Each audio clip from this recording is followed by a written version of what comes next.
Somerset wrap up a rampant 3-day win against West Country rivals. Gloucestershire were up against it going into day 3 of the West Country derby as they trailed neighbours Somerset by 472 runs with only 6 wickets still remaining at the Seat Unique county ground. The day got off to a fine start for the hosts however, as Gloucestershire debutant Jacob Bethell struck England's Craig Overton for consecutive boundaries to take his score onto 26. Bethell and Overton were in an excellent battle in the morning session, with every boundary from the highly rated youngster being replied to with a short ball from the England seamer. Somerset's Josh Davey was also bowling well, and he'd soon get his reward, trapping Ryan Higgins at LBW for 31 before getting Zafar Goa to edge the first slip for a duck in the following over. Gloucestershire in all sorts of trouble at 144 for 6 and still 447 runs behind. And the trouble only got worse for Gloucestershire as Zach Chappell was comprehensively bowled by Lewis Gregory. Gloucestershire now 152 for 7. Bethell had been Gloucestershire's lone hand on day 3, but he fell 3 balls later, LBW to Leach, giving the England spinner his 4th of the innings. The home side had fallen from 144 for 4 to 152 for 8, but the 9th wicket pair of Matt Taylor and Brad Will would add 30 together as they took their side to the lunch break on 186 for 8.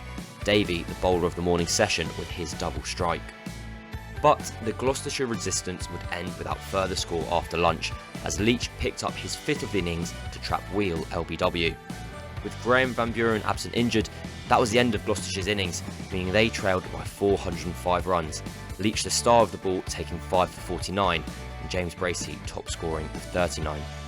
Somerset promptly enforced the follow on, but George Scott and Marcus Harris got the home side off to a good start, with Harris in particular looking in good touch against Aussie compatriot Peter Siddle. But Siddle would get the breakthrough as Scott edged to Renshaw at slip to leave Gloucestershire 24 for 1. And Harris would also go in the following over, looking to pull Overton and only succeeding in spooning the ball straight up in the air. All of a sudden, and Gloucestershire were in freefall, their hiccup turning into a collapse as Miles Hammond fell to Josh Davey. 24 for none had become 28 for 3. James Bracey and Ryan Higgins would briefly stem the flow of wickets as they each struck a boundary off Leach, but Higgins would ultimately depart for 16 with the score on 50, edging Lewis Gregory behind. Bracey and Bethell took the home side to tea without further loss, but Gloucestershire was staring a heavy defeat in the face, 4 down in the second innings and still trailing by 331.